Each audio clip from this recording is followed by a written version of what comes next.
Invest saham tapi rungkat terus? Mungkin ini kesalahan kamu. Banyak investor baru jatuh, bukan karena market jelek, tapi mereka mengulang kesalahan yang sama. Hari ini, gua mau share 6 kesalahan yang paling sering bikin investor pemula rugi. Plus, gimana cara menghindarinya. Semua yang gua bahas di sini adalah real pengalaman gua, bukan cuma teori buku. Yang pertama, masuk karena FOMO atau greedy.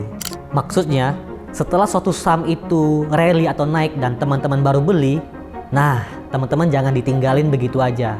Tetap harus standby di depan laptop. Biasanya, investor atau trader pemula cenderung membeli saham yang masuk dalam kategori top gainer karena mereka takut ketinggalan kereta atau istilahnya adalah FOMO. Tetapi, bisa saja saham yang kita beli adalah saham gorengan dan itu kurang cocok untuk pemula. Sebenarnya, FOMO atau greedy itu boleh-boleh saja, tetapi harus dilakukan di waktu atau momentum yang tepat dan harus dikawal secara ketat. Yang kedua, tidak tahu rencana trading atau investment plan. Kebanyakan dari pemula adalah membeli saham tanpa tahu berapa target jual maupun batasan cut loss, serta nggak tahu berapa kira-kira harga wajar atau fair value dari suatu perusahaan. Nah, kalau ini solusinya teman-teman perlu mempelajari analisa teknikal dan juga terus bisa mengikuti perkembangan perusahaannya agar kita bisa tahu kira-kira berapa target jual maupun batasan cut loss kita, dan juga kita bisa terus mengikuti apakah perusahaan tersebut masih ada prospek growth-nya. Yang ketiga, over diversifikasi. Terlalu banyak jumlah saham yang dibeli dalam portofolio kita, menurut saya itu tidak wise. Warren Buffett, orang paling kaya dan sukses di bidang investasi di dunia, itu beliau hanya memiliki 10 saham saja yang sudah mencakup 86% isi portofolionya.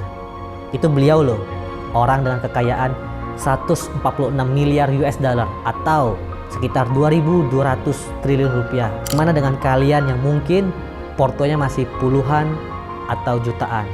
Tentu sangat tidak bijak kalau jumlah sahamnya terlalu banyak. Nah, solusinya mungkin bisa dimulai dari 3-5 saham di berbagai sektor yang berbeda, yang menurut kita paling besar potensinya memberikan profit. Yang keempat, pakai uang panas.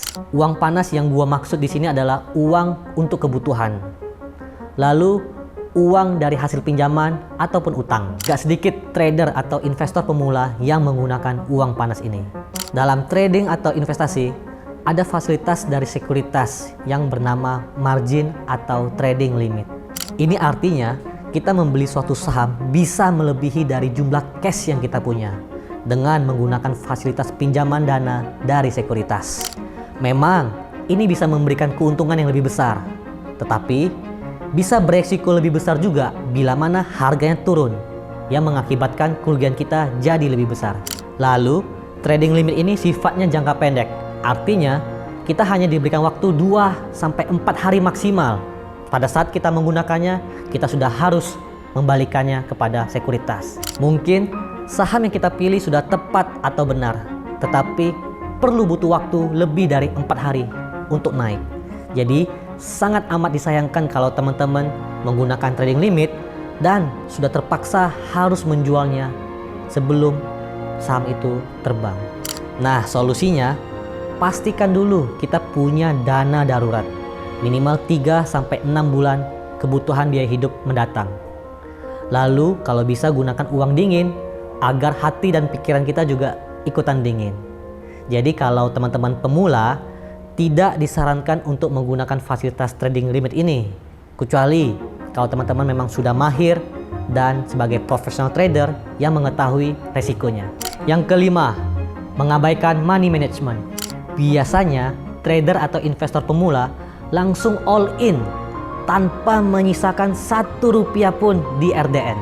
Padahal bisa saja saham tersebut mengalami penurunan sehingga kita tidak bisa melakukan average down.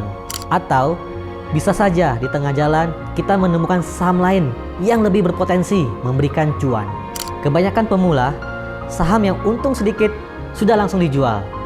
Tetapi saham yang rugi mengalami penurunan dibiarkan terus-menerus. Nah, solusinya kali ini adalah kita harus memiliki cash standby 20-30% di RDN kita. Jaga-jaga biar bisa average down, atau barangkali kita menemukan saham lain yang lebih berpotensi memberikan cuan. Kalaupun untuk trading, maksimal resiko kita per transaksi adalah 5-10% kerugian.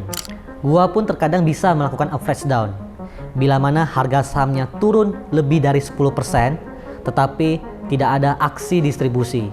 Kesalahan keenam, beli saat berita sudah muncul. Seringkali trader atau investor pemula itu FOMO, ketika berita sudah muncul atau rilis barulah mereka melakukan aksi pembelian. Padahal biasanya pada saat berita sudah muncul, potensi kenaikan harga sahamnya sudah tidak lagi besar.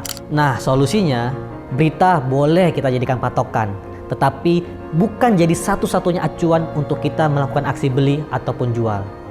Kita tetap harus mengupdate skill dan ilmu kita dengan bekal analisa teknikal maupun analisa fundamental, agar kita punya conviction yang lebih kuat mengenai alasan kita membeli suatu saham itu. Jadi, kalau kamu bisa menghindari 6 kesalahan ini, peluang kamu bertahan di bursa saham semakin besar. Ingat, di saham yang penting bukan cuma cuannya, yang jauh lebih penting adalah bagaimana cara kita mengelola risiko, dan pada akhirnya kita bisa konsisten profit.